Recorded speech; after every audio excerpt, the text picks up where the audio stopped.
Assalamualaikum warahmatullahi wabarakatuh. Kembali lagi dengan kami. Nah, di sini kami akan membahas mengenai homomorfisme grup.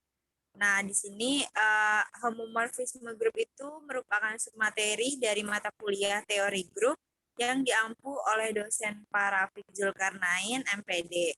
Sebelum dimulai, izinkan saya sebagai moderator memperkenalkan kelompok 3, yaitu ada Della Amelia Putri dengan NPM 20106310500007. Lalu ada saya sendiri, salah satu Oktaviani dengan NPM 20106310500101, dan ada Seviani Farda Yunisha dengan NPM 20106310500140. Mohon disimak baik-baik ya materi yang kami berikan. Mangga, untuk pemateri yang pertama, Seviani, waktu dan layar saya persilakan. Terima kasih, moderator. Sebelumnya, apa suara saya terdengar? Terdengar. Kita masuk ke pembahasan homomorfisme grup. Terlebih dahulu, kita awali dengan pembahasan fungsinya ya. Yang pertama, definisi 7.1. Diketahui fungsi f a ke b. Fungsi ini dikatakan subjektif jika dan hanya jika setiap y-nya elemen b. Ada x sehingga y-nya sama dengan fx. Untuk contoh dari 7.1 ini, yang pertama, fungsi fx sama dengan 2x, di mana f-nya ini r ke r. Fungsi ini merupakan fungsi yang surjektif. Lalu, contoh yang kedua, fungsi fx sama dengan x kuadrat, di mana f-nya ini r ke r. Fungsi f ini bukan fungsi surjektif, karena E-1-nya itu elemen R, tetapi tidak ada X yang memenuhi X kuadrat sama dengan negatif 1. Next. Selanjutnya ada definisi 7.2.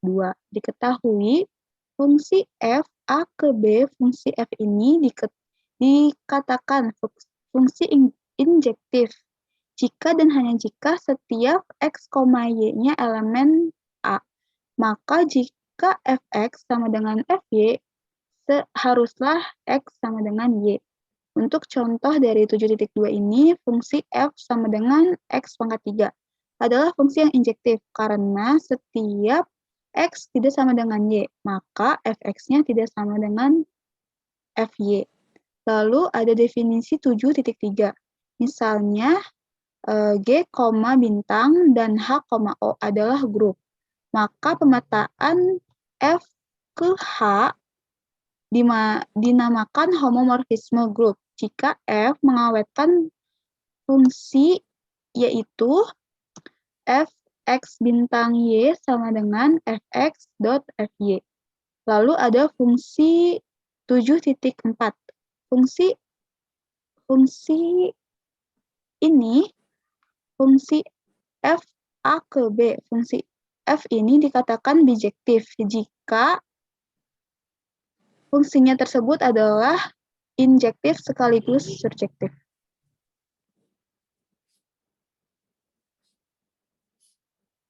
Selanjutnya ada definisi 7.5. Homomorfisme grup. Misal G, bintang, dan H-nya, 0, O adalah grup. Pemetaan dan fungsi dari G ke H dikatakan mengawetkan operasi atau homomorfisme jika fx, y sama dengan fx dot fy. Contohnya dari 7.3 yang tadi, misal G, X merupakan grup abelian.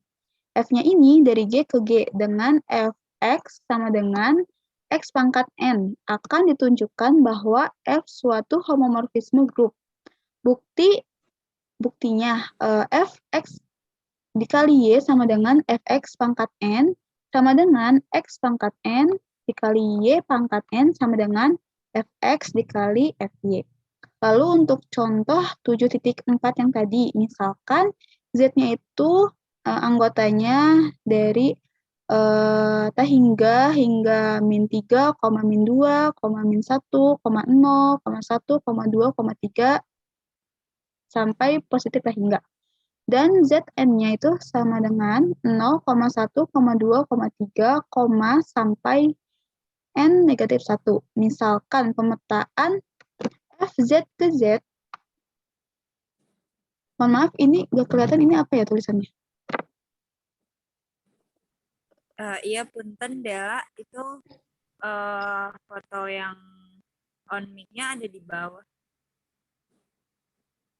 Ya, Salah. bentar. Bapak masuk lagi aja, Del. Ke Sini lagi. Nah, ya. Masih ada. Masih ada nggak apa-apa, bisa lihat di ini. Misalkan pemetaan F, Z ke Z dengan FA-nya sama dengan A. Pemetaan ini homomorfisme karena FA plus B sama dengan A plus B sama dengan FA plus FB.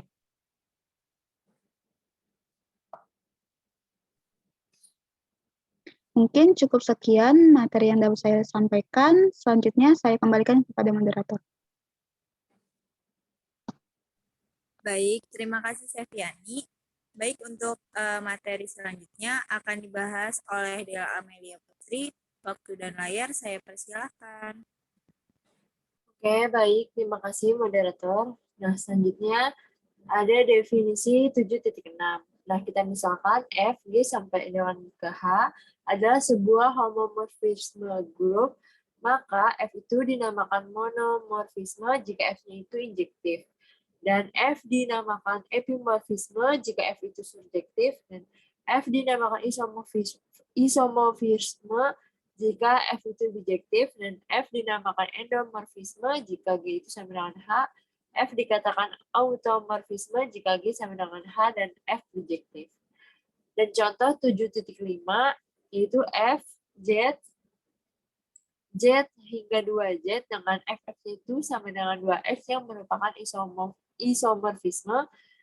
Yang kedua ada FG sama dengan G dengan FG sama dengan E yang merupakan endomorfisme. Selanjutnya ada G sampai dengan G dengan FG itu sama dengan G yang merupakan automorfisme. Nah, di sini ada definisi 7.7. Jika F itu sama dengan G sampai dengan H homomorfisme, kernel F adalah ker F sama dengan G merupakan elemen G dan FG sama dengan EH. Dan image dari F adalah IMF sama dengan H elemen H dan FG sama dengan H untuk G itu merupakan elemen G. Dan contoh dari 7.6, misalkan FZ itu sama dengan Z6 dengan FA itu sama dengan 3A. Maka kita dapatkan KRF itu sama dengan 2N, N elemen Z, dan IMF-nya itu sama dengan 0,3. Selanjutnya ada sifat dari F, G sampai dengan H homomorfisme, maka KRF adalah subgrup normal dari G.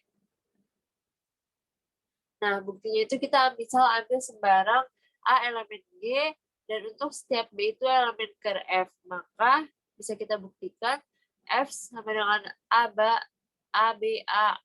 inverse atau min 1 sama dengan FA dikali FB dikali FA.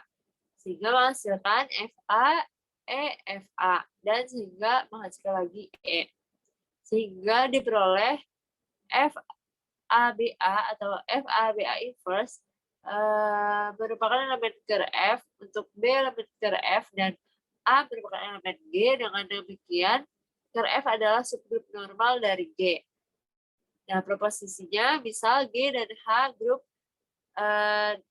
grup N, F sama dengan G sampai dengan H adalah homomorfisme, maka F-nya itu FEG itu sama dengan EH, FG inverse sama dengan FG inverse, FGN sama dengan FGN, dan ker F kurang dari G, dan IMF kurang dari H. Mungkin cukup dari saya kembalikan ke moderator. Oke, terima kasih Dela. Baik, untuk selanjutnya akan saya jelaskan sendiri. Selanjutnya ada definisi 7.8, misalkan F itu G sampai H adalah homomorfisme dengan kernel K, maka grup faktor G per K adalah grup. Lalu ada teorema 7.1 yang mengatakan bahwa sebuah homomorfisme F dari grup G adalah fungsi satu-satu jika dan hanya jika ker F itu sama dengan himpunan E.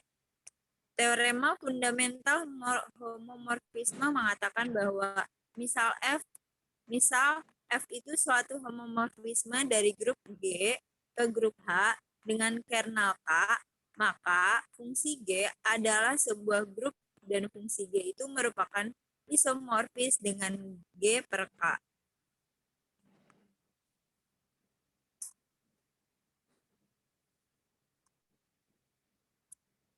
Nah, di sini ada contoh, ada koroleri. Misalnya G, H itu merupakan grup, lalu F itu G sampai H suatu homomorfisme, maka F injektif jika dan hanya jika ker F-nya itu sama dengan E0 atau FG. Lalu jika mutlak G itu ker F sama dengan mutlak dari fungsi G-nya. Nah, di sini ada definisi 7.8.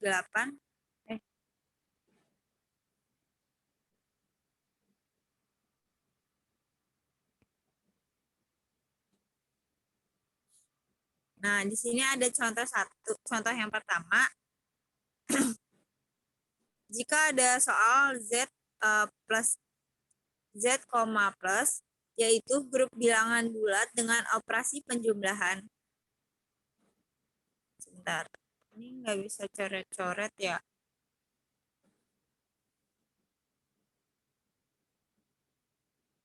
Tunggu ya.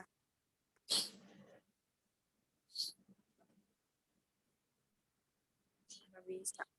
Oke, yaitu grup bilangan bulat dengan operasi penjumlahan pemetaan F-nya itu Z ke Z didefinisikan oleh fungsi Fx sama dengan Mx. Untuk setiap X elemen Z dan M suatu bilangan bulat, maka F adalah suatu homomorfisme. Sebab jika A, B itu elemen Z, maka fungsi A itu sama dengan MA. Kalau fungsi B sama dengan MB dan AB itu merupakan elemen A plus B itu merupakan elemen dari Z. Sehingga fungsi A plus B itu sama dengan M A plus B. Atau bisa kita pisah jadi MA ditambah MB. Nah, tadi kan kalau kalau itu kan si FA sama si FA plus B itu kan sama dengan MA plus B. Makanya otomatis di sini si MA plus MB-nya itu berubah menjadi FA ditambah FB. Karena nilai si FA plus B itu sama dengan nilai A plus B. Nah, karena pemetaan F ini suatu pemetaan injektif satu-satu, maka F adalah suatu monomorfisme.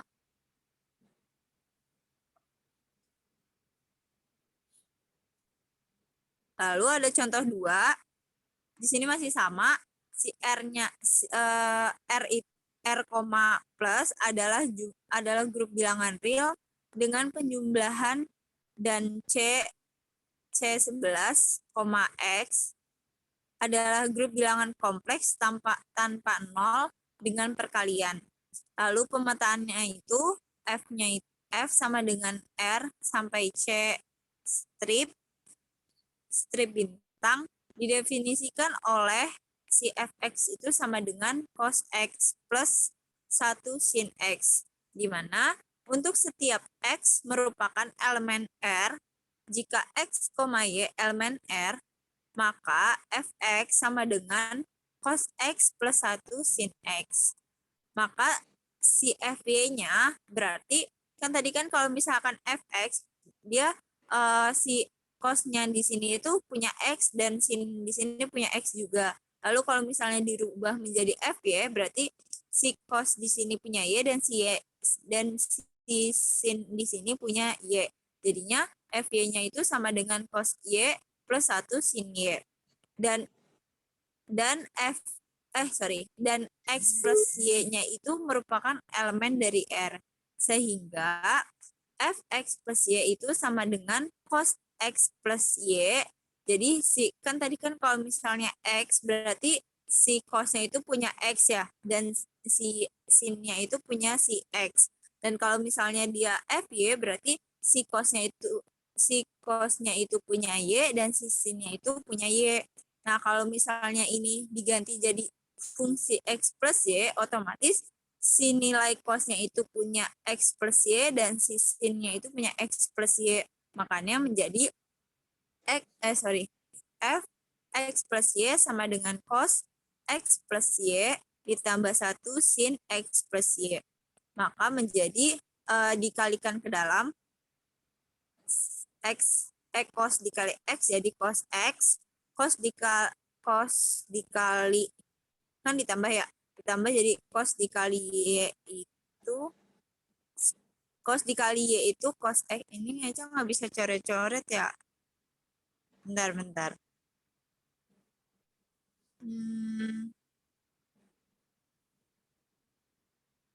Dela punten bisa di itu dulu nggak izinin coret-coret.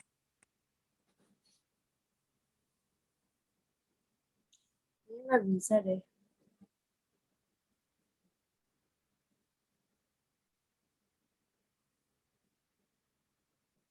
Nggak bisa ya?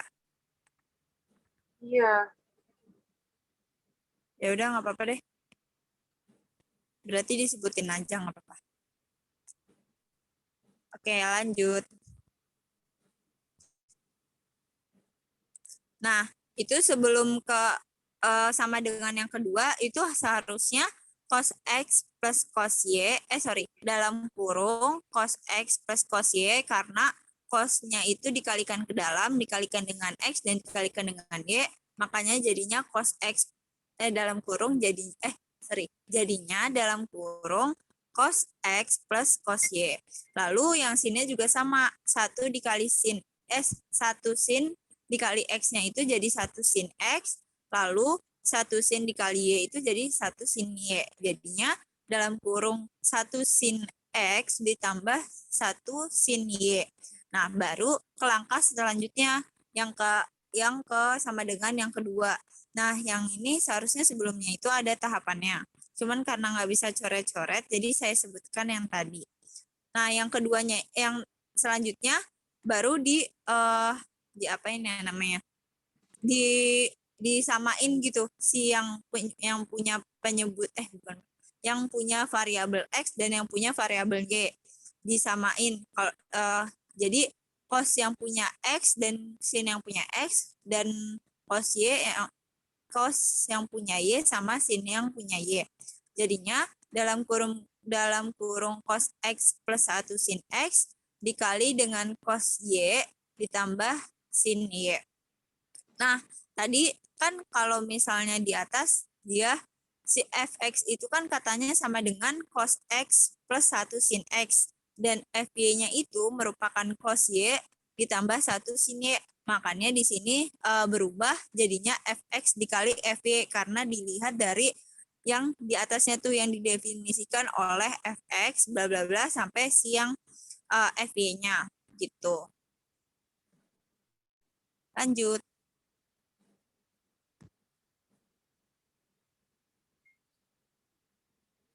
Udah? Oke, mungkin segitu pemaparan dari saya dan teman-teman saya.